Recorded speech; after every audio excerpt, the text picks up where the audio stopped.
Bonjour tout le monde, j'espère que vous allez bien. Donc, la dernière fois, on a parlé des agrégats. On a dit que les agrégats, c'était les phénomènes impermanents, puis qu'il y avait donc un ensemble de 5 différents agrégats. Donc, le plus facile à comprendre, le premier dont on parle, c'est celui de la forme. Donc, quand on parle de la forme, c'est sûr qu'on pourra aller dans les détails puis expliquer plusieurs différents points de vue. Mais disons aujourd'hui, pour simplifier les choses, que de façon générale, il y a certains, penseurs bouddhistes qu'on dit que la forme, dans le fond, c'est un peu qu'est-ce qui est un peu la chose qui est la matière. Donc, quand on parle de forme, on va parler généralement, pas dans tous les cas, mais généralement de ce qui est constitué de matière, comme les atomes, etc. Donc, si on veut parler de la forme, on peut parler de deux niveaux. Un niveau plus interne, un niveau externe. Donc, prenons notre personne, chacun votre personne individuellement.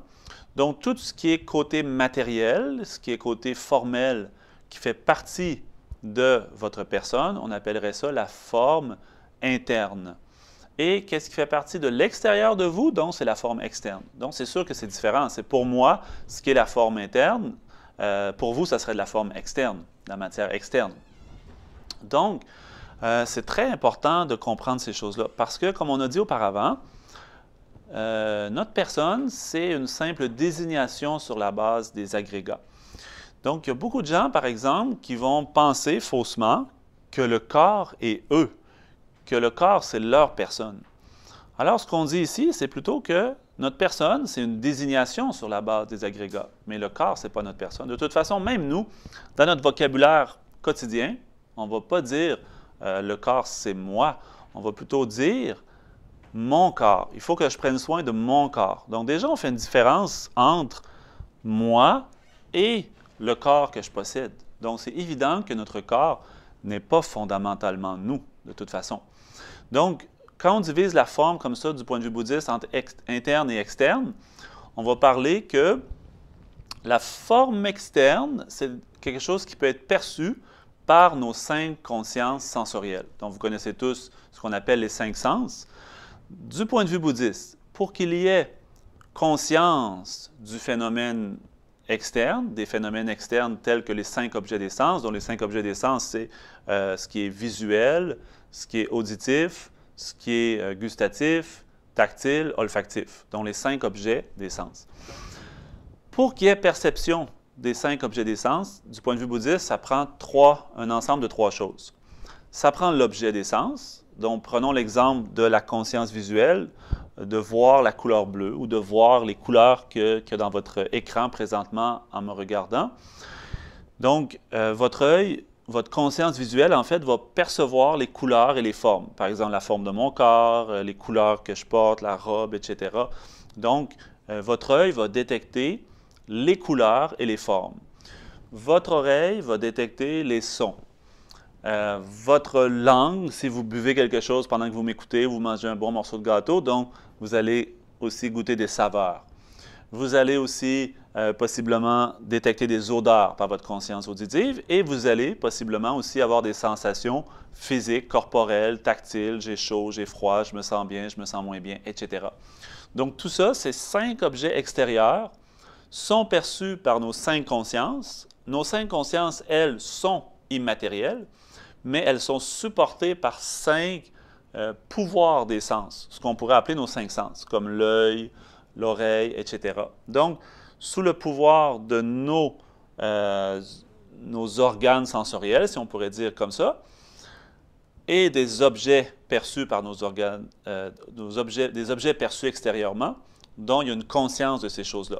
Donc, la réunion de ces 3 éléments-là, l'organe, l'objet et la conscience, c'est ça qui permet la conscience. Dans d'autres visions, par exemple, on parle des fois que c'est l'œil lui-même qui voit, c'est l'oreille qui entend. Dans le bouddhisme, on ne dit pas ça. On dit que c'est la conscience auditive qui perçoit sur le support de l'oreille. Pourquoi, par exemple, sinon, une personne qui serait décédée, on a son corps, est-ce que cette personne entend les sons? Pourtant, elle a une oreille. Pourquoi son oreille n'entend pas les sons? Pourquoi son œil ne perçoit pas les couleurs? Pourquoi sa langue ne goûte pas les goûts? Etc. Donc, du point de vue bouddhiste, ça prend non seulement l'organe, ça prend l'objet, mais ça prend la conscience aussi. Donc, une personne qui décède ou qui est décédée, donc sa conscience le quitte, sa conscience a quitté son corps. Donc, c'est pour ça qu'elle ne peut pas entendre, etc. Donc, comme ça, du point de vue bouddhiste, comme ça, la matière, même si on pourrait en parler plus en détail, il y a d'autres phénomènes qu'on peut expliquer, mais de façon générale, il y a la matière externe, matière interne. Donc, comme ça, dans l'enseignement bouddhiste, le fait de prendre conscience que l'agrégat de la forme, c'est un élément sur lequel on désigne notre personne, qui est impermanent, donc ça nous fait prendre conscience que notre corps est toujours en changement, impermanent, de ne pas trop s'attacher à l'enveloppe corporelle. Cette enveloppe corporelle, depuis qu'on est né, va toujours en changement. Donc, le fait de savoir que nos 5 agrégats sont impermanents, que notre corps est impermanent, on va moins s'attacher au corps, accepter son changement, accepter son passage, sa transformation. On ne va pas craindre non plus la mort parce que, comme j'ai expliqué auparavant, ce qui est impermanent, c'est une cause, ce qui est une cause, c'est un effet, et donc il y a toujours une transformation. Dans le point de vue bouddhiste, notre conscience continue après la mort. Et donc, comme ça, il y a cette prise de conscience qui est importante. Et aussi le fait qu'on cherche tous le bonheur, mais tout ce qui est externe, tous ces phénomènes externes, formels, matériels, les couleurs, les sons, les odeurs, tout ce qu'on va acheter au centre commercial pour être heureux, tout ça est impermanent. Donc nous, si on cherche un bonheur plus profond, plus permanent, donc, de chercher ce bonheur-là dans des causes extérieures impermanentes, donc c'est sûr que tôt ou tard, on ne pourra pas être fondamentalement longtemps heureux parce que ces choses-là sont de nature éphémère, impermanente. C'est pour ça que c'est très important d'en prendre conscience et donc de plus chercher un bonheur plus profond intérieur. Donc, comme ça, c'est notre premier agrégat qu'on parle, dont plus tard je parlerai des autres agrégats, mais aujourd'hui, premièrement, premier agrégat, l'agrégat de la forme. C'est très important de comprendre le corps, c'est très différent de notre esprit, nos émotions. Donc, comme ça, le corps, c'est matériel.